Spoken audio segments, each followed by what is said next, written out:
모든 것을 주께 드리네. 주의 손 날 위해 지키셨고 주의 발 날 위해 박히셨으니 이제는 내가 사는 것이 아니요 오직 주를 위해 사는 것이라.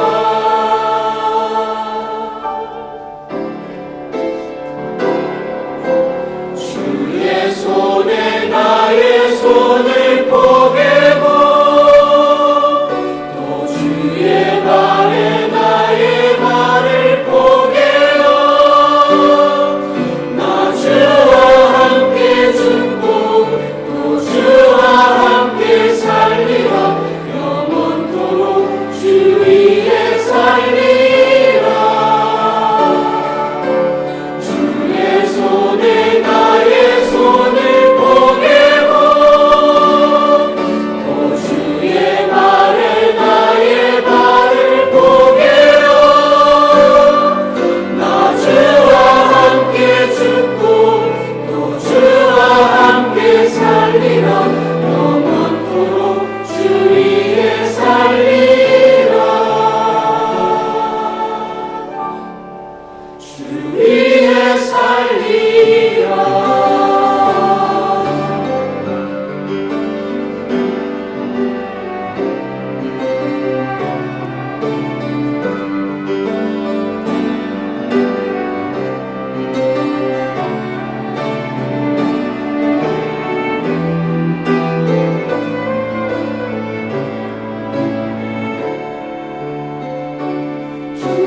주보혈 날 정결케 하고 주보혈 날 자유케 하니 주 앞에 나 예배하는 이 시간 나의 모든 것을 주께 드리네. 주의 손 날 위해 주의 발 날 위해 박히셨으니 이제는 내가 사는 것이 아니요 오직 주를 위해 사는 것이라. 주의 손에 나의 손을 포개고 또 주의 발에 나의 발을 포개어 나 주와 함께 죽고 또 주와 함께 살리라. 영원토록 주 위에 살리라. 주의 손에 나의 손을 포개고 또 주의 발에 나의 발을 포개어 나 주와 함께 죽고 또 주와 함께 살리라. 영원토록 주 위에 살리라. 주 위에 살리라.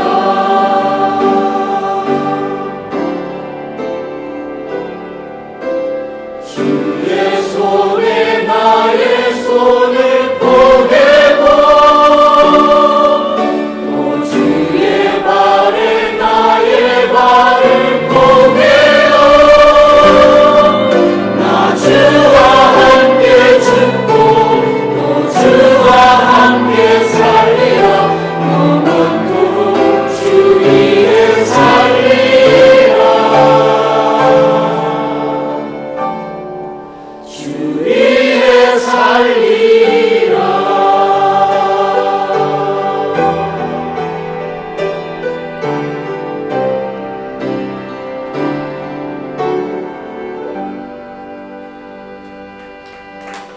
아멘. 하나님께 영광의 박수를 드립니다. 귀한 찬양 감사합니다. 오늘 예배 오신 여러분을 주의 이름으로 축복합니다. 찬양하시는데 앞에 계시는 분이 뒤로 가시더라고요. 추우신가 봐요. 위치를 좀 보셔서요. 감기 걸리지 않게 오늘도 말씀에 집중했으면 좋겠습니다. 옆에 있는 분들에게 한번 인사합시다. 오늘은 우리 베드로의 고백 한번 고백했으면 좋겠습니다. 주는 그리스도십니다. 한 번 더 그분에게 인사하겠습니다. 그리스도가 성도님의 모든 문제를 해결하셨습니다. 아멘. 다 끝냈다고 하는데 자꾸 나만 안 끝나가지고요. 그래서 여러분 오늘 그리스도께서 끝내신 그 응답의 축복을 최고로 누리는 날 되기를 소원합니다. 지금 계속 우리 사도행전의 말씀을 우리 보고 있는데요. 여러분 옛날 얘기를 보는 것이 아니라 왜 하나님이 지금껏 역사가 진행되어지는 가운데 우리에게 이 성경을 우리에게 텍스트로 주셨을까요? 그 얘기는 지금도 성경에서 하셨던 역사와 응답과 축복들을 오늘 우리에게도 동일하게 주시겠다는 겁니다. 그래서 여러분 언제 응답이 오냐? 하나님의 말씀을 언약으로 붙잡을 때 우리에게 역사가 일어납니다. 지금도 이 땅에 많은 사람이 살고 있는데 오늘 특별히 베드로에 대한 내용을 볼 건데요. 세상은 그렇게 얘기합니다. 열심히 살면, 착하게 살면 하늘이 복을 줄 거다고 얘기합니다. 그런데 성경은 그렇게 말하지 않습니다. 하나님의 자녀에게 하나님은 역사하시겠다라고 말하고 있습니다. 여러분 오늘 하나님 앞에서 중요한 언약과 믿음이 또 달려갈 힘을 얻는 날 되기를 소원합니다. 여러분 우리는 오늘 시작하면서요 조금 무거울 수 있는 내용인데 같이 좀 묵상하고 기도했으면 좋겠습니다. 하나님은 우리를 아주 정확하고 완전하게 우리를 창조하셨습니다. 창세기 1장 26절에 하나님의 형상대로 우리를 창조하셨고, 그리고요 우리에게 남자와 여자를 창조하셔서 이 땅을 정복하고 다스릴 수 있는 모든 응답을 우리에게 주셨다라고 얘기합니다. 그리고 하나님 보시기에 좋았더라. 특별히 인간은요 하나님 보시기에 심히 좋았다고 하는 완전한 존재로 우리를 만드셨습니다. 여러분 그 완전한 존재인 우리는 왜 맨날 갈등할까요? 여러분에게 여쭤보겠습니다. 다시 태어나시면 지금같이 사시겠습니까? 참 다행인 건 다시 태어나지 않는다는 게 감사한 거죠. 예전에 로또 그 한참 유행할 때 그것 때문에 뭐 나름 누구는 뭐 대박 났다라고 하는데요. 그때 기사를 보면서 제가 이게 사람의 마음이구나. 젊은 남녀에게 물었습니다. 만약에 로또에 대박이 나면, 로또로 당첨이 되면 지금 사귀고 있는 사람이랑 결혼하겠습니까? 라고 물었더니 거기에 여러분 벌써 웃으시네요. 뭔 대답이 나오실 줄 예상이 되십니까? 젊은 남녀 교제하고 있는 커플인 청년들에게 물었는데 만약에 당신이 복권에 당첨되면 지금 만나는 사람이랑 만나지 않겠습니다가 80%가 넘더라고요. 여러분 그건 뭐 때문에 만나는 거죠? 그게 사람들이 가지고 있는 생각입니다. 여러분 오늘 하나님이 우리에게 약속하신 건 하나님의 형상대로, 이 땅에 그 어떤 것도 하나님의 형상이 아닌데요, 인간인 우리에게만 하나님의 형상대로 창조하셨습니다. 그래서요 완전한 축복을 누리도록 우리를 만들어 놓으셨는데, 그런데 왜 우리는 지난날 또 우리는 여기 올 때까지도 좀 전까지도 우리는 갈등하고 있어야 될까요? 왜 그렇습니까? 하나님으로 완전하고 하나님으로 충분한데 우리는요 그 하나님으로 충분하지 않은 거예요. 선악과를 따먹었다는 말의 의미가 뭐죠? 하나님 말씀을 어겼다, 맞습니다. 그런데 하나님으로 충분했던 에덴 동산에서 하나님 말고 다른 데다 마음을 뺏기기 시작한 겁니다. 그러니까요 저 선악과를 먹어야 행복할 것 같아. 하나님과 함께하는 에덴 동산에 행복해야 되는데 선악과를 따먹어야 행복할 것 같아. 내가 저것 따먹으면 지혜롭기도 하고 내가 어떤 면에서는 내가 많은 것들을 보게 될 거야. 다른 욕심이 생겨버린 것이죠. 여러분 지금도요 우리가 왜 불안한 줄 아십니까? 하나님이 나와 함께 하시는 것으로 만족되지 않거든요. 그러니까 당장 돈도 있어야 될 것 같고요, 당장 지금 미래를 생각해서 이것도 있어야 될 것 같고 저것도 있어야 될 것 같고, 그러니까 우리는요 내 불안한 마음에 쫓기고 사는 겁니다. 근데 여러분 불안한 마음에 애쓰면 그게 채워지면 되는데 안 채워지는 거죠. 그래서 인간의 타락이 뭐냐? 하나님으로 충분해야 될 인간이 하나님으로 충분하지 않는 겁니다. 그래서 선악과를 따먹게 되죠. 그래서요 그 에덴 동산에서, 하나님이 계신 에덴 동산에서 사람의 눈, 하나님의 눈을 피해서 숨어버리고 두려운 마음이 생겨버리는 것이 인간의 모습이 되어버렸습니다. 여러분 지금도요, 이 땅에 하나님이 우리와 함께 하시겠다고 약속하시고, 특별히 우리 지난주에 붙잡았던 말씀처럼 진실을 내가 너희에게 이르노니 나를 믿는 자는 내가 하는 일을 저도 할 것이라고 약속하셨는데, 그런데요, 그 하나님이 함께하는 응답과 비밀이 우리에게 놓쳐져 버리니까 우리는요, 두려워하고 걱정해야 되는 신분이 되는 겁니다. 그래서 사실은 무너져야 되는 인간에게 하나님은 창세기 3장 15절에 다시 해결책으로 여인의 후손을 보내서 그 문제를 끝내주셨다라고 말씀하시죠. 여러분, 그러면 한번 실패했다가 다시 하나님 은혜를 주시면 감사합니다. 그래서 가죽옷을 지어 입혔기에 그 가죽옷을 보면서 아, 내가 죽어야 되는데 그리스도께서 나를 살리셨구나. 그러면 회복해야 되는데 인간은 어떻게 해요? 창세기 4장 3절에 세월이 지난 후에 가인은 또 언약 놓치는 반복을 하게 됩니다. 여러분, 그렇게만 끝납니까? 계속 인간은요, 뒤에는요, 요셉으로 하여금 포로로 잡혀갔던 그 나라에, 노예로 잡혀갔던 그 나라에 총리가 된 응답을 주셨는데, 그런데 그 후손들이 눈에 보이는 응답 때문에 영적인 것들을 전달하지 못하니까 나중에는 노예돼 버렸죠.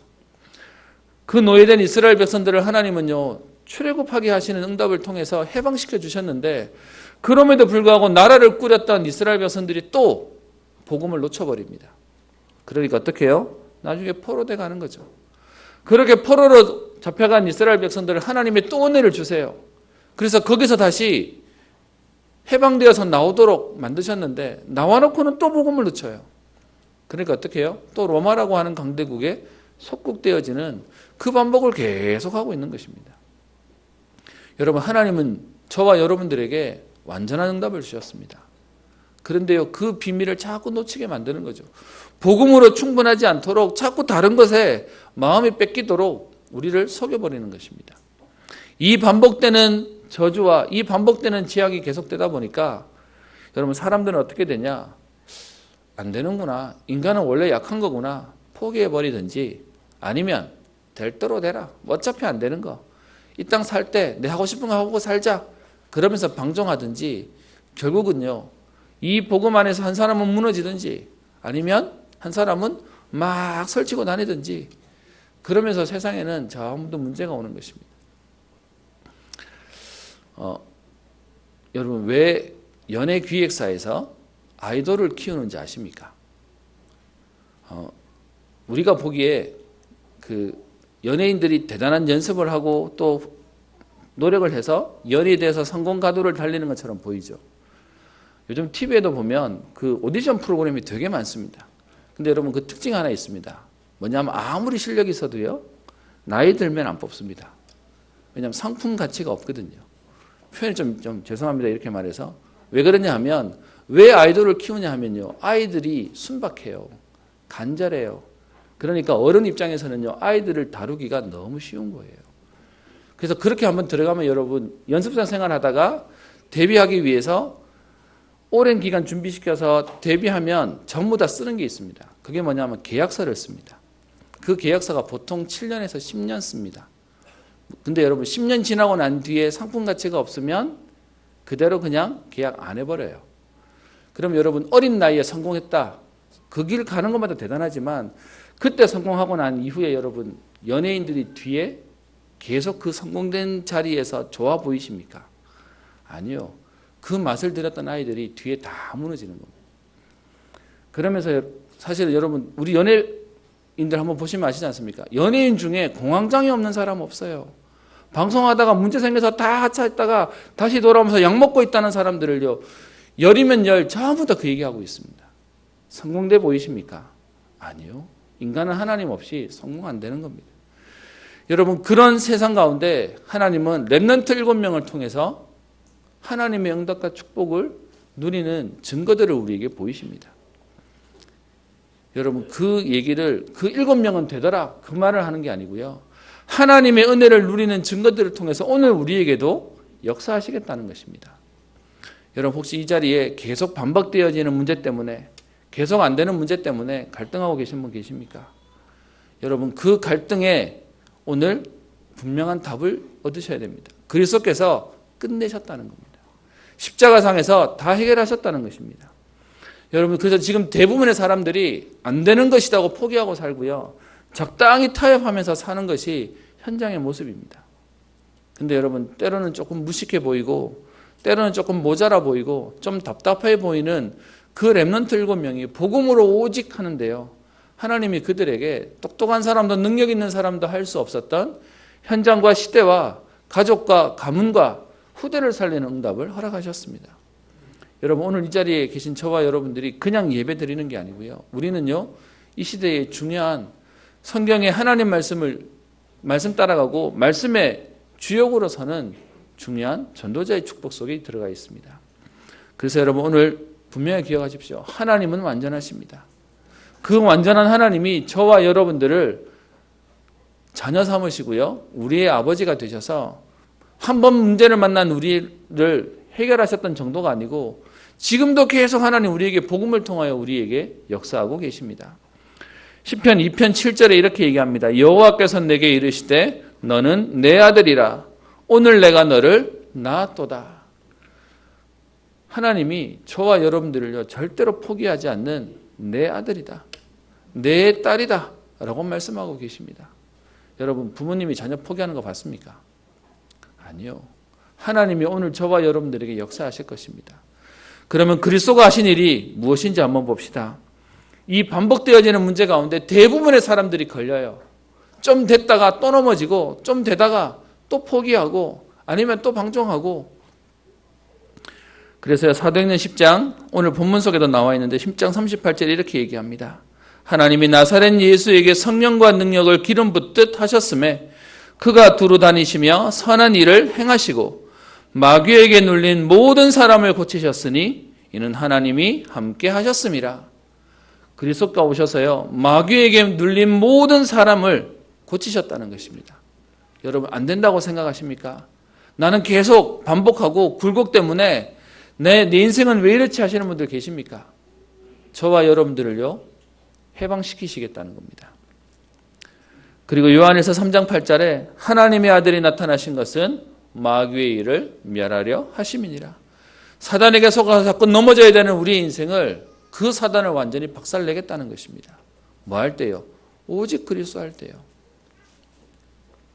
히브리서 2장 14절 15절에는 이렇게 표현합니다. 죽음을 통하여 죽음의 세력을 잡은 자 곧 마귀를 멸하시며 또 죽기를 무서워함으로 한평생 매여 종노릇하는 모든 자들을 놓아주려 하심이니. 여러분, 그리스도가 오셔서요 우리에게 묶였고 매여 있는 인생을 해방시키겠다는 것입니다. 여러분이 생각에 매여 있고 여러분 질병에 매여 있고 경제에 매여 있고 인간관계에 매여 있는 분들 계십니까? 그리스도께서 그것을 해결하시겠다는 겁니다.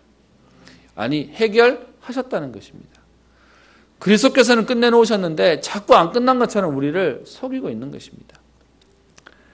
여러분, 사단이 지금도요 12가지 문제를 가지고 우리에게 계속 우리의 생각에 잡히게 합니다.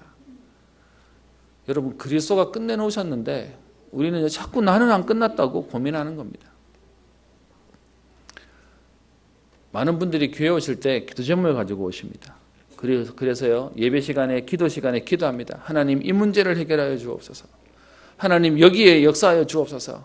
그렇게 예배드리고 기도하고요 집에 갈 때 다시 싸들고 집에 가시더라고요. 여러분, 우리가 가지고 있는 문제가 뭐냐? 고민을 가져와서 털어놓고는 똑같이 갖고 가는 겁니다. 그래서 여러분, 예수님 어떻게 얘기하시죠? 우리의 모든 문제를 그리스도께 내려놓으라는 겁니다. 내려놓고 갈 때는요 싸질머지지 말고 그냥 가라는 겁니다. 그리스도께서 하시겠다고 약속하셨는데 사단은 자꾸요 그게 네 문제야. 그래서요 그것 때문에 걸리게 하는 겁니다. 많은 사람들이 지난날에 우리의 과거 때문에 그리고 지난날 내가 잘못했던 실수 때문에 걸립니다. 여러분, 천국은 죄 없는 사람이 가는 곳이 아닙니다. 여러분, 그렇게 말하면 다 천국 못 가요. 천국은 누가 가죠? 죄 문제 해결받은 사람이 가는 겁니다. 여러분, 지난날의 상처 때문에 지난날의 과거 때문에 걸린 분 계십니까? 그리스도께서 그거 다 십자가에서 해결하셨다는 겁니다. 그리스도께서 해결하셨다는데 우리는 내 생각 가운데 계속 걸려 있는 것입니다. 그래서요 우리는 자꾸 사단에게 속는 겁니다. 함정과 틀과 올무에 자꾸 우리를 묶어 놓는 겁니다. 전에 한번 얘기 드렸죠. 사람에게 성향 가운데 두 종류가 있다는데요. 어떤 사람은 병들면 혼자 땅 파고, 여기서 말하는 땅은 진짜 땅을 파는 게 아니고요. 내 생각에 딱 갇혀가지고 거기서 아무것도 못하고 주저앉아 버리는 성향이 있고요. 또 다른 한 성향은 어떤 거냐? 병들면 막 사고치고 돌아다닌답니다. 저 그 얘기를 들을 때 맞는 것 같아요. 여러분 같으면 어느 성향에 맞는 것 같습니까? 여러분이 괜찮을 때는 상관없는데, 그리고 우리의 자녀가 어느 날 갑자기 딱 일이 생겨버렸어요. 마음의 병이 생겨버렸어요. 집 밖에 안 나오고 사람을 안 만나겠대요. 방에 틀어박힌대요. 그게 땅 파놓고 구덩이에 들어가는 거고요. 반대로요. 어느 날 내 자녀가 갑자기 이상한 뭔가가, 우리가 막 소위 말하는 바람 들었다고 얘기하죠. 산으로 들러 친구로 집에도 안 들어오고 막 싸돌아다녀요. 여러분, 그 두 가지가 다 뭐죠? 병드는 겁니다. 그 속에 뭔가가 딱 걸려버린 것이죠. 그래서 누군가는 갇혀있는 올무에 있고요. 어떤 사람은요, 막 돌아다니는 올무에 갇혀 있는 겁니다. 여러분, 이 자리에 계신 여러분들은 오늘도 그리스도가 그 문제를 해결하셨습니다. 그래서 오늘도 나는 뭐 하면 되냐? 주는 그리스도시요 살아계신 하나님의 아들이십니다. 지난주도 집회가 있어서요. 집회를 갔습니다. 서울에서 사역할 때 제가 인사도 하고 했던 우리 어르신 목사님, 저희 아버지 연배쯤 되시는 목사님이 저를 보더니 잘 지내냐라고 하면서 반갑게 인사를 해주시더라고요. 그래서 목사님한테 좀 앓는 소리 했습니다. 아유, 담임하고 저기 부교육자하고 차이가 많더라고요. 그래서 사실 마음고생 많이 하고 있습니다 라고 얘기를 했더니 그 목사님 저한테 한마디 하시더라고요. 그래도 우리는 얼마나 감사하냐. 그래도 그리스도 하면 되잖아. 그리스도 하면 그걸로 우리는 힘없고 답 얻을 수 있잖아. 그리스도 하면 돼. 그러고 가시더라고요. 여러분, 우리에게 문제가 생겼는데 세상 사람은 답이 없어요. 어떻게 되냐 끙끙 앓아야 되고요. 고민하다 보면 잠도 안 오고요. 밥도 안 먹히고요. 그러다 보면 날 새고요. 그러다 보면 몸 아프고요. 뭐 이렇게 해서 계속 사는 거 아닙니까? 근데 여러분, 감사한 건 우리에게는 하나님 어떤 은혜를 주시죠? 그 문제를 놓고 그리스도 하면 되지 않습니까? 그리스도를 고백할 수 있는 비밀을 하나님 우리에게 알게 하셨지 않습니까? 여러분, 그래서 오늘 과거의 상처에서 해방되어지는 그리스도의 비밀을요. 그리고 미래의 저주와 재앙에서 해방되어지는 그리스도의 비밀을 오늘도 최고로 누리는 날 되기를 소원합니다.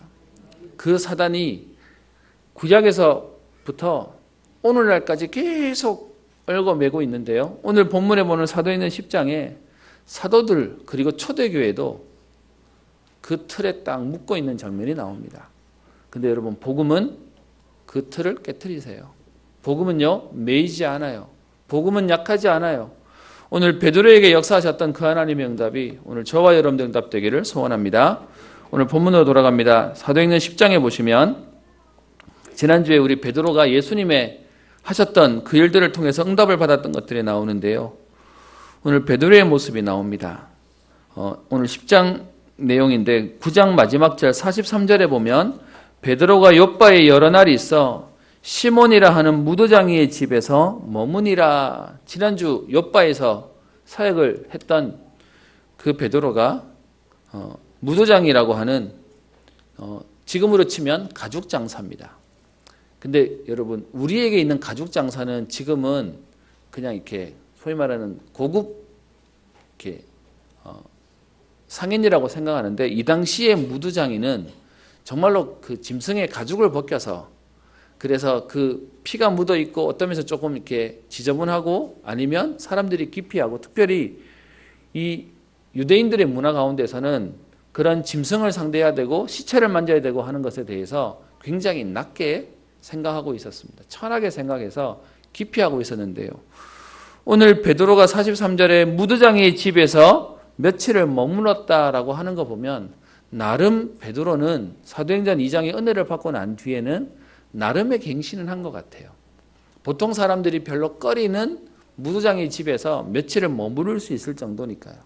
근데 문제는 뭐냐?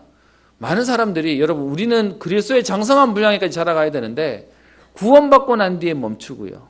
그리고 은혜 받고 난 뒤에 멈추고요. 직분 받고 난 뒤에 멈추고요. 그러면서 자꾸 마디에 자꾸 걸려 있습니다. 오늘 베드로가 사실은 43절에 무도장의 집에 있었다라고 하는 베드로만 해도요, 나름의 보통 사람들보다는 넓은 마음으로 사람과 교제하고 상대하고 있는 겁니다. 그런데 그 베드로가 가지고 있었던 틀을 한번 보겠습니다. 10장 1절에 많은 사람들이 사도행전 10장을 고넬료의 회심이라고 주제를 가지고 얘기합니다. 이방인 고넬료가 지금 예수 믿는 하나님 자녀가 된 거니까요. 그런데 사실 우리 이 본문 속에서 나오는 주제는 고넬료의 초점이 아니고요. 하나님이 하시는 구원의 역사 가운데 베드로가 갱신해요. 베드로가 자기가 가지고 있는 틀을 벗고 자기의 한계를 넘어서는 응답을 누려요. 꼭 아나니아가 핍박자 사울에게 가서 만나서 복음 전해라라고 하는데 그 사람은 우리를 어렵게 하던 사람인데요 하던 얘기처럼 베드로도요 사실은 이방인들에게 안 가려고 하던 마음을 가지고 있던 사람입니다. 오늘 그 내용을 한번 보겠습니다. 10장 1절에 고넬료라고 하는 사람이 있는데 이달리아 부대라 하는 군대의 백부장입니다. 이 당시가 로마의 속국으로 있었기 때문에요. 유대인 땅에 로마 사람이 군인으로 그리고 지휘관으로 와 있습니다.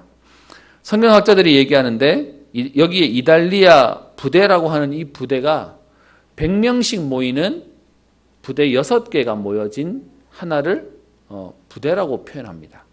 그래서 그 각각의 100명씩을 통솔하고 있는 백부장 중에 한 명이라고 얘기를 하는데요. 우리로 얘기하면 한 중대장쯤 된다라고 학자들은 보통 표현하더라고요.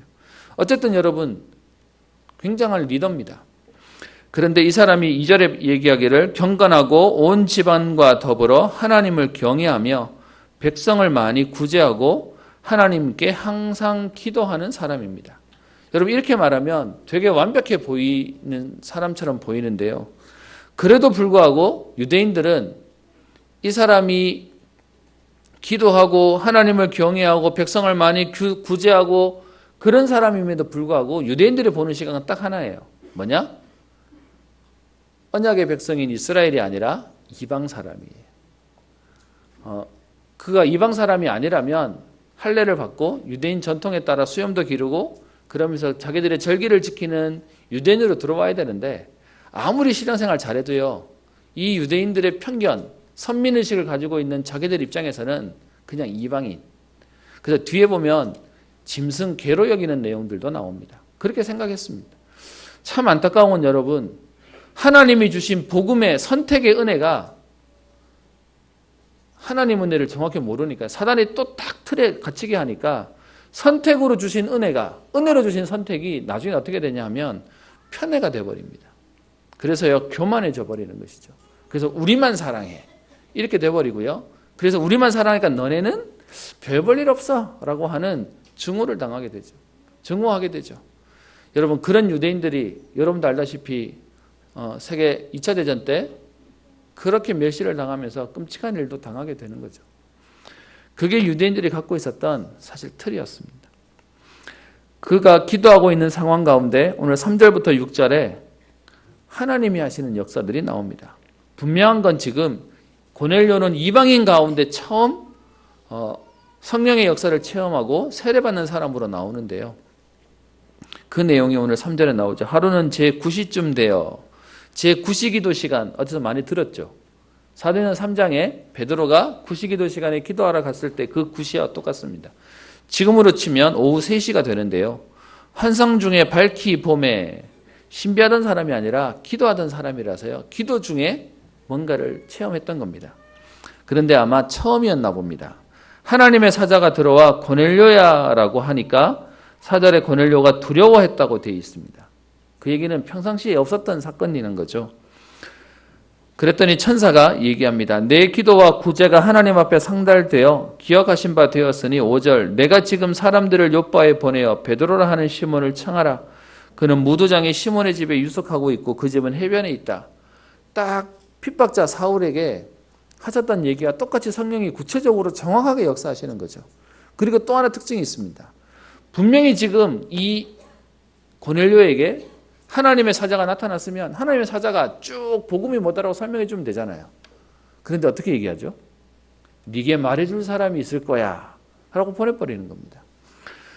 저와 여러분들이 왜 전도해야 되냐? 하나님은요, 현장에 사람을 예비시켜 놓으시지만 그 일을 누구를 통해 완성하시냐? 하나님의 사람들을 통해서, 전도자를 통해서 그 일을 완성하세요. 그러면요, 우리는 뭐 하면 되냐? 전도는 내가 하는 게 아니라 하나님이 하시는 것 속에 들어와 있으면 된다고 얘기하는 겁니다. 그래서 전도는요, 쉬운 거예요. 하나님이 하시는 일에 우리는 어떻게 해요? 인도만 받으면 되니까요. 그래서 7절, 그 말하던 천사가 떠나니까 고넬료가 고민도 안 하고요, 즉시 집안의 하인 둘과 부하 하나를 불러서, 경건한 사람들을 불러서 오늘 8절에 이 얘기를 말하고 욥바로 보냅니다. 지금 이 가이사랴에서 욥바까지 거리가 하루 만에 못 가요. 10시간이 넘는 거리랍니다. 아침 일찍 가도 밤늦게 도착해야 되는 상황이기 때문에 오후 3시에 이 꿈을 봐놓으니까, 그때 이 꿈을 보고 사람을 준비해서 보내니까 9절에요. 이튿날, 그 다음 날이 되어서야 욥바에 지금 심부름하는 하인이 가게 된 것입니다. 그런데 9절에 보세요. 성령의 역사가 얼마나 대단한지. 한쪽에서는 고넬료에게 역사하시고요, 그리고는 오늘 베드로에게 역사하십니다. 9절에 베드로가 기도하려고 지붕에 올라가니, 나름의 기도하는 사람들은 기도하는 시간과 장소를 정해놓습니다. 그러다 보니까 여기서 지붕은 주로 다락방을 얘기하는데요, 혼자 기도할 수 있는 조향못을 찾은 것이죠. 그래서 그 시각이 제6시더라. 지금으로 치면 오후 12시쯤 됩니다. 그러니까 여러분, 오후 3시에, 전날 오후 3시에 역사하셨던 성령으로 인해서 사람이 넘어오는데 지금 계산해보면 한 21시간 정도 지난 시간이 되는 거죠. 오후 12시가 되니까 10절에 그가 시장하여 먹고자 하매, 점심때 배가 고팠나 봅니다. 그래서요, 황홀한 중에, 이 얘기는 배고파서 비몽사몽한 가운데 사람들은 음식을 준비하고 있습니다. 그랬더니 11절, 베드로가 보고 있는 환상을 얘기하는데요, 하늘이 열리며 한 그릇이 내려오는데 보자기 같고 4개를 메어 땅에 들이워서 내려옵니다. 근데 그 안에 보니까 12절에요, 유대인들이 평상시에 천하다고 얘기하고 부정하다고 얘기하고, 그래서 그들이 상종하지 않는 오늘 각종 4발 가진 짐승과 기는 것과 공중에 나는 것들이 들어 있습니다. 그래서 평상시에 먹던 게 아니에요. 평상시에 그것들을 활용했던 게 아닌데, 이걸 갖다 주고 난 뒤에 베드로에게 오늘 13절 얘기합니다. 일어나 잡아 먹어라. 아마 지금으로 치면 아마 이렇게 그 집에서 막 기어다니는 것들이 아마 왔나 봅니다. 여러분, 그거 먹으라 그러면 먹겠습니까? 베드로가 얘기합니다. 14절, 주여 그럴 수 없나이다. 속되고 깨끗하지 아니한 것을 내가 결코 먹지 아니하였나이다. 베드로에게 있었던 생각은 뭐냐? 하나님의 말씀이면 지켜야 된다. 그래서 지금까지 지켰고, 그리고 지금도 지킬 겁니다. 앞으로도 지킬 겁니다. 그래서 14절에 결코 먹지 아니하였고 지금도 먹을 수 없습니다. 그랬더니 15절에 소리가 납니다. 하나님께서 깨끗하게 하신 것을 네가 속되다 하지 말라. 그런데 여러분, 이 얘기가 16절에 보시면요, 3번 있습니다. 결론부터 얘기하겠습니다. 베드로가 그래서 먹었습니까? 안 먹었습니까? 끝까지 안 먹었어요. 베드로는 사실요, 생각 안 바뀌었어요. 베드로는 사실 여기서 바꿀 만큼의 지금 갱신을 못했어요. 그런데 하나님이 베드로를 어떻게 쓰시는지 봅시다. 17절, 베드로가 본 바 환상이 무슨 뜻인지 속으로 의아해 하더니, 여기서 말하는 의아해 한다는 얘기는 뭐죠? 이게 뭔 뜻인지 몰라요. 여러분, 사람을 진짜 어렵게 하는 게 뭡니까? 모르는 것도 답답한데 다 들었는데 나는 이해 안 돼요. 그게 더 힘든 거죠. 지금 딱 상황이 그렇습니다. 이게 뭔 뜻이지? 이게 뭔 상황이지? 이게 나한테 뭔 얘기를 하는 거지? 그런 찰나에 17절에요, 마침이라는 단어를 씁니다. 성령의 역사가 너무 재밌어요. 앞에 9절에 보면 이튿날 그들이 길을 가다가 그 성에 가까이 갔을 그때에 성령께서 베드로에게 역사하시고요, 베드로가 의아해하고 있는 그 찰나에 문 밖에 그 사람이 도착하게 만드세요. 여러분 가끔은요 우리가 다 알고 하지 못해요. 때로는 이게 뭐지? 하고 떠밀려서 왔는데 와보니까 야 이게 응답이구나. 사실 그렇게 되는 거죠. 오늘 베드로는 사실 갱신을 못하고 있는 그때의 하나님이요 베드로에게 지금 강권적으로 역사하시는 겁니다. 그렇게 의아해하고 있는 이때 고넬료가 보낸 사람들이 시몬의 집 문 밖에 서서 베드로라고 하는 시몬이 여기 유숙하느냐라고 질문합니다. 그리고 19절에요. 베드로가 그 환상에 대하여 생각할 그때에 성령께서 베드로에게 말씀하십니다. 두 사람이 너를 찾으니 일어나 내려가 의심하지 말고 함께 가라. 내가 그들을 보내었느니라. 왜 이렇게 얘기했을까요? 베드로가 가지고 있는 체질 가지고는 여기서 온 이 사람들이 이방인이에요. 그래서 그 당시 유대 법으로는 이방인들과 같이 집에도 들어가지 말고 같이 밥도 먹지 말고 같이 잠도 자지 마라. 그게 그 당시에 유대인들이 가지고 있었던 사람 취급을 안 했던 거죠. 그럴 줄 알고 성령께서 얘기합니다. 지금 두 사람이 너를 찾으러 왔는데 그 사람이랑 가라.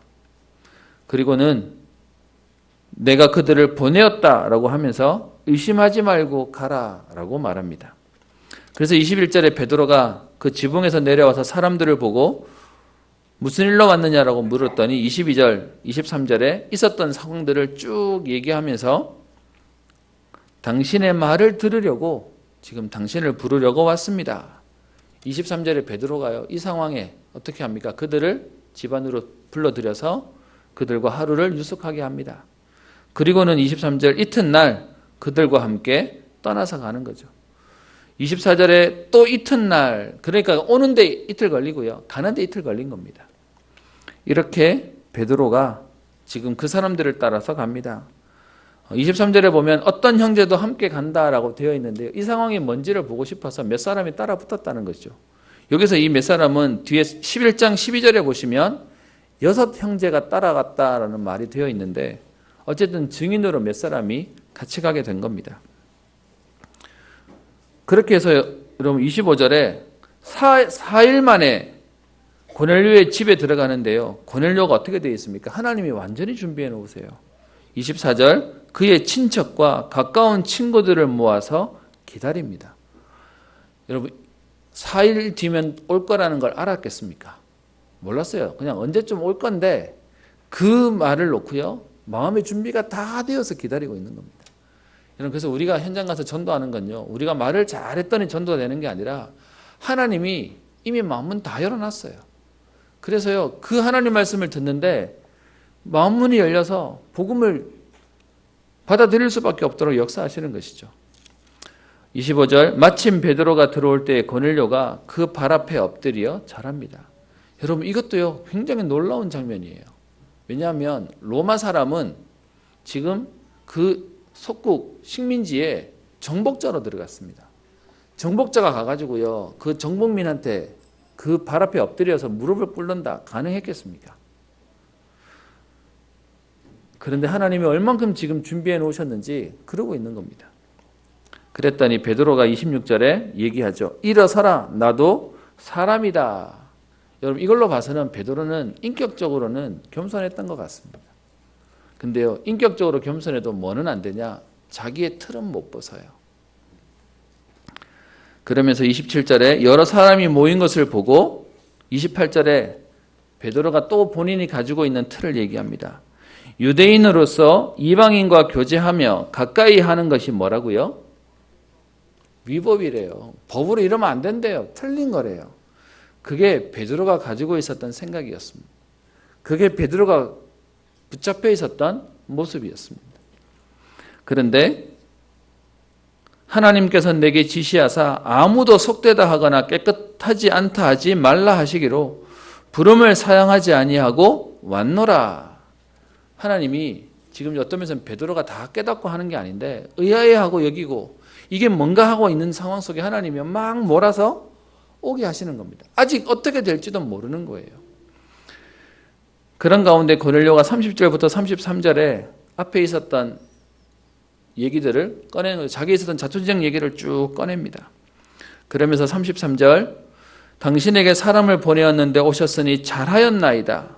이제 우리는 주께서 당신에게 명하신 모든 것을 듣고자 하여 다 하나님 앞에 있나이다.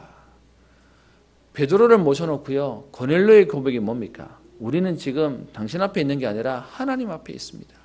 하나님 말씀 듣고자 합니다. 그랬더니 34절 베드로가 설교하는 내용이 그 뒤에 나옵니다. 하나님은 사람의 외모를 보지 아니하시고 각 나라 중 하나님을 경외하며 의를 행하는 사람은 다 받으시는 줄 깨달았도다. 어떤 면에서는요, 지금 베드로의 예틀이 깨어지는 시간입니다. 하나님이 역사하시는 시간이죠. 그러면서 36절부터 예수님의 탄생과 예수님의 공생애를 설명하고요. 그러면 38절에 설명하죠.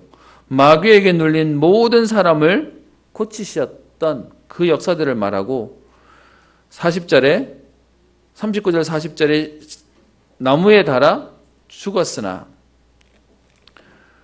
죽음과 그리고 40절 41절에 부활에 대한 설명을 하면서 그리스도를 증거하게 됩니다.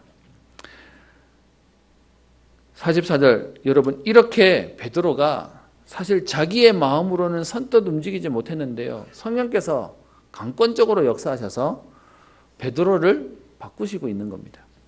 그랬더니 44절에 어떤 역사가 일어납니까? 이 말을 할 때에 성령이 말씀 듣는 모든 사람에게 내려오십니다. 그리스도의 활동과 죽으심과 부활에 대한 말씀을 전했더니 그 말씀을 전하는 그 현장에 그 말씀을 듣는 사람에게 44절 성령이 내려오셔서 45절 성령 부어주심으로 46절 방언을 말하며 하나님 높임을 듣게 되어집니다. 여러분 이것이 성령께서 하시는 역사입니다. 여러분 지금도 베드로와 같이 우리는 안 된다고 얘기하고요. 이게 뭐지? 이해 안 되고 어떤 면에서는 우리가 움직이지 못하는데 성령께서 우리를 강권적으로 역사하셔서 가게 하십니다. 우리 이번 주 수요일도 전도 캠프가 있습니다. 많은 분들이 전도 현장을 두려워하십니다. 그러면서 그런 얘기하죠.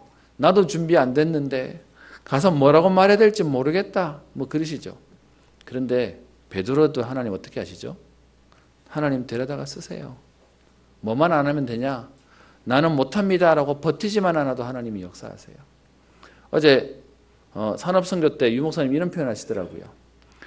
구원받은 우리가 하는 가장 큰 실수가 있는데 그게 뭐냐? 내 생각대로 하는 거다.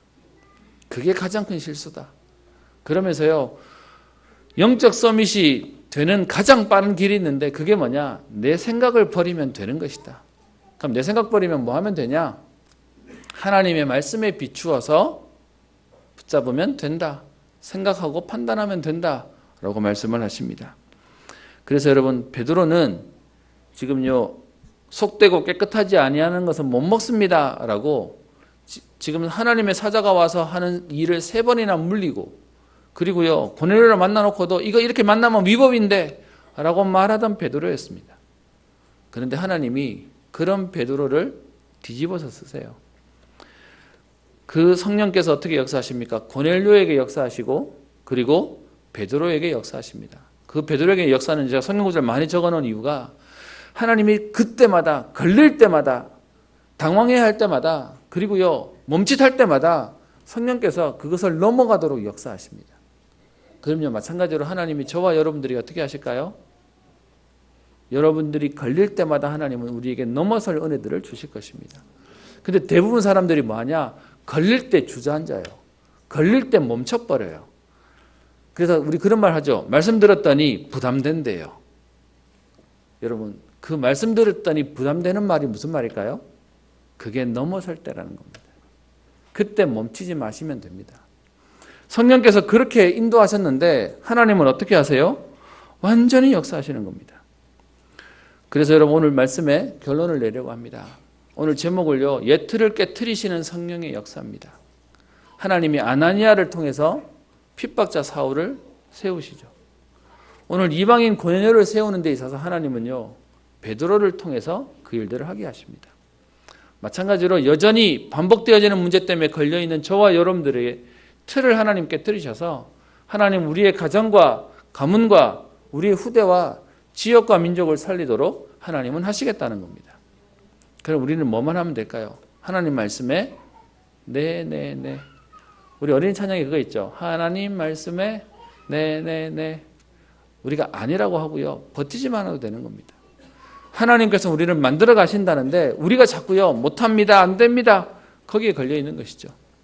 여러분 성령이 오늘 역사하시는 내용이 47절에 이렇게 말합니다. 이에 베드로가 이르되 이 사람들이 우리와 같이 성령을 받았으니 누가 능히 물로 세례 베품을 그 말이요. 그래서 48절 예수 그리스도의 이름으로 세례를 베풀고 그들과 며칠 더 머물면서 팀사역했음을 성경은 얘기하고 있습니다. 성령의 역사는 언제 일어납니까? 오늘 44절에 보시면 말씀 듣는 모든 사람에게 말씀 들을 때 일어나는 것입니다. 여러분 그래서요 사단은요 말씀 듣지 못하게 해요. 왜? 들으면 힘이 날 거니까 들으면 응답이 일어날 거니까 그걸 못 듣게 하는 겁니다. 여러분 저는 여러분들이 왜 말씀을 못 듣는지 압니다. 들을 힘이 없는데 여러분 생각에 이거 듣는다고 되겠냐? 그래서 안 되는 겁니다. 어떤 면에서는 제가 집회를 있으면 안 빠지려고 하는 이유가 안 가면 나중에 테이프 들으면 되고요. 나중에 메시지 들으면 됩니다. 그래서 그렇게 안 가서 따로 들으려고 해봤더니 안 들어져요. 그게 또 그렇게 들었더니 그때 은혜하고 또 달라요. 그래서 지금은요 시간이 될 때 가서 듣는 겁니다. 여러분 우리에게 오늘도 성령의 역사는 언제 일어나냐? 말씀 들을 때요. 그리고요 두 번째 성령은 언제 역사하십니까? 베드로가 기도할 때요. 고넬료가 기도할 때요. 하나님은 그때 역사하십니다.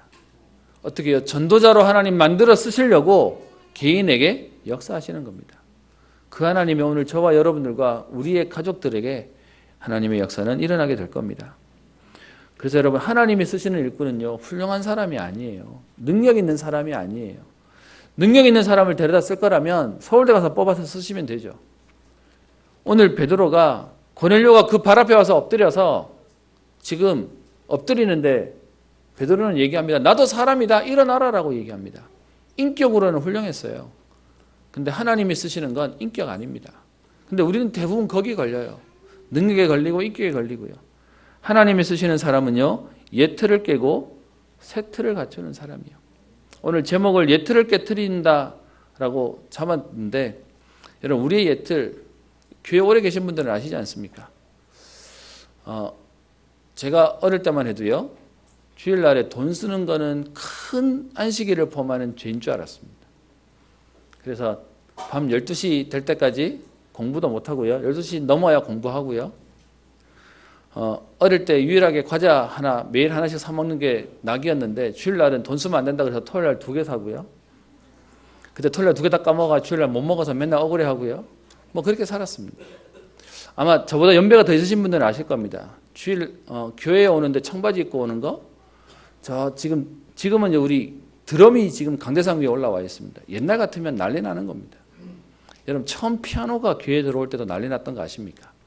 그거는 술집 재즈 바에서 하던 피아노가 그걸 교회에서 하냐 이래가지고 시끄러웠습니다. 저 때도 있었는데 예전에는요 그런 것도 있었습니다. 교회에서 커플들이 연애하면 교회에서 싫어했습니다. 그래서 몰래 숨어서 하든지 아니면 다른 교회 가라 해서 쫓겨났습니다. 여러분 그게 우리 옛날 가지고 있었던 틀이었습니다.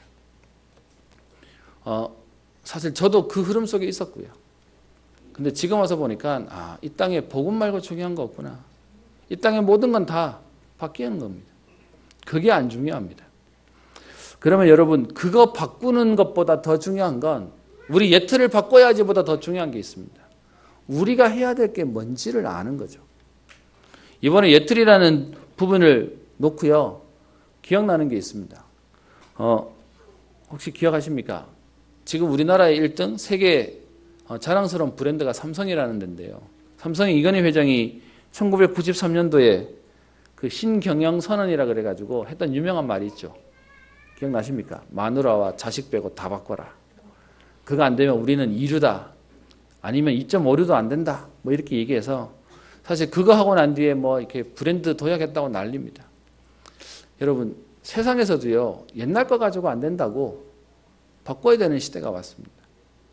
저와 여러분들은 복음에 있는 중요한 것은 바뀌면 안 됩니다. 어쩌면 이것은 우리가 생명 걸어야 됩니다. 근데 그거 말고 우리가 가지고 있는 모든 생각들, 여러분 지금 보면 이방인들이 짐승으로 취급했다.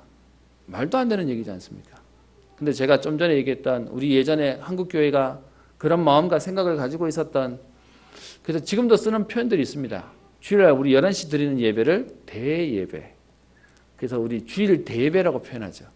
그럼 여러분 다른 예배는 소예배입니까? 중예배는 어디 있습니까? 그러니까 우리도 모르게 뭔가 딱 그냥 각인대로 막 표현하고 살고 있었던 겁니다. 그러니까 뭐는 큰 거고 뭐는 작은 거고 뭐는 중요한 거고 뭐는 안 중요한 거고 이렇게 얘기하는 거죠. 여러분 왜 한국에만 새벽기도 있는지 아십니까? 왜 한국에만 새벽기도 있습니까? 뭐냐, 그냥 기도하는 것보다 새벽에 와서 기도하면 응답이 될 거야. 그 마음으로 와서 기도하는 겁니다. 여러분 이 얘기는 새벽기도 틀렸다는 말을 얘기하는 거 아닙니다. 뭔가 우리 마음속에 뭔가 자꾸 복음 아닌 다른 것들을 이렇게 자꾸 붙은 겁니다. 그래서요 진짜 우리에게 중요한 건 오늘 우리가 세트를 가는 겁니다.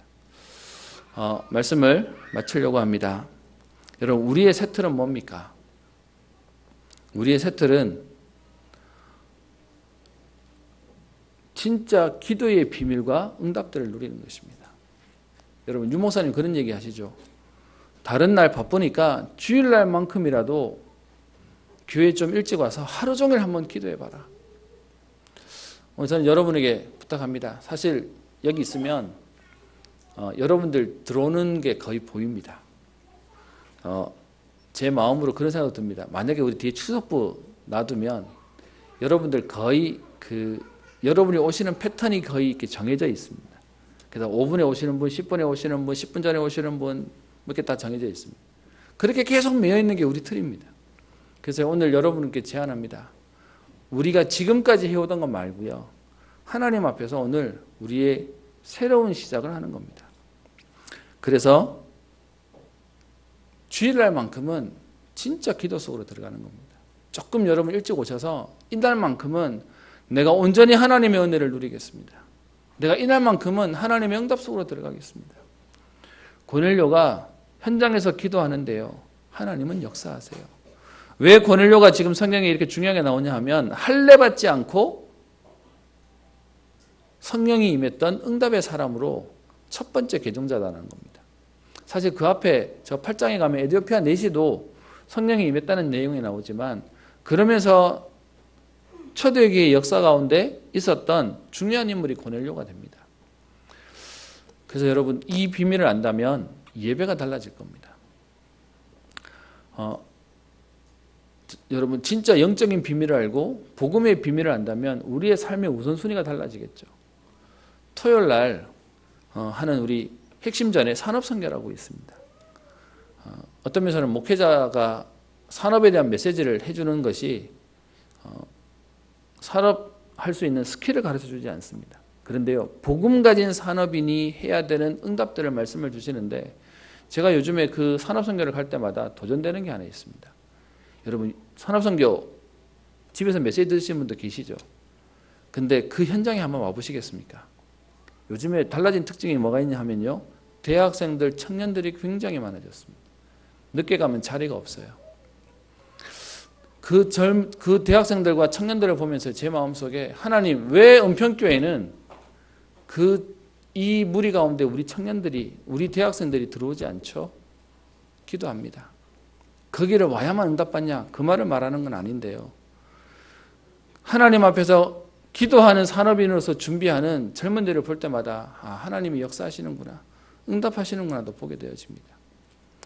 저는 그래서요, 우리 안에 하나님 앞에서 진짜 기도하는 산업인들이, 진짜 기도하고 공부하는 렘넌트들이 일어나기를 소원합니다. 그게 우리 안에 있는 틀을 바꾸는 것입니다. 여러분 오라 가라를 말하는 게 아니라 우리 안에서 이유가 있으면 새로운 시작하는 겁니다. 특별히 이번 주부터 우리 대학부는 우리 수련회를 시작하게 되고요. 또 우리 광고 하나 받았는데 여전도회 우리 수련회가 다음 주 월화에 있습니다. 월화 맞죠?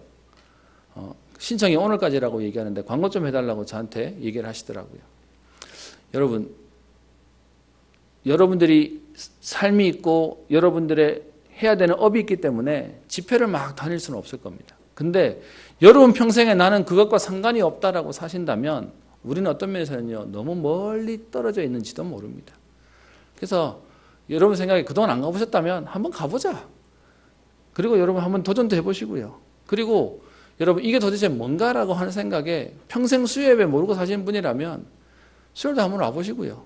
평생 금요기도가 뭔지 모르시는 분이라면 금요기도에는 뭐 하는 데냐 한번 와보시기도 하시고요.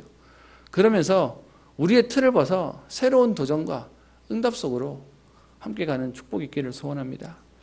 감사한 거는 작년에 우리 WRC 리더 대회를 갔다 온 우리 몇 사람들이 기도했습니다. 하나님, 여기에 많은 우리 리더들이 교회에서 일어났으면 좋겠습니다. 그랬는데요, 작년에 서너 명 갔다 왔는데 올해는 10명이 넘어요. 그래서 우리끼리 그냥 합니다. 기도 응답 받았다면서, 하나님 역사한 것 같다면서. 여러분, 많은 사람이 가자고 얘기하는 게 아니라 이유가 있는 사람들은 움직이게 되어 있습니다. 오늘 하나님 앞에서 예틀을 깨뜨리시는 성령의 역사를 통해 여러분 개인과 여러분 가정과 지역과 민족과 세계 살리는 주역 되시기를 주의 이름으로 축원합니다. 기도합니다. 살아계신 하나님 아버지, 감사를 드립니다.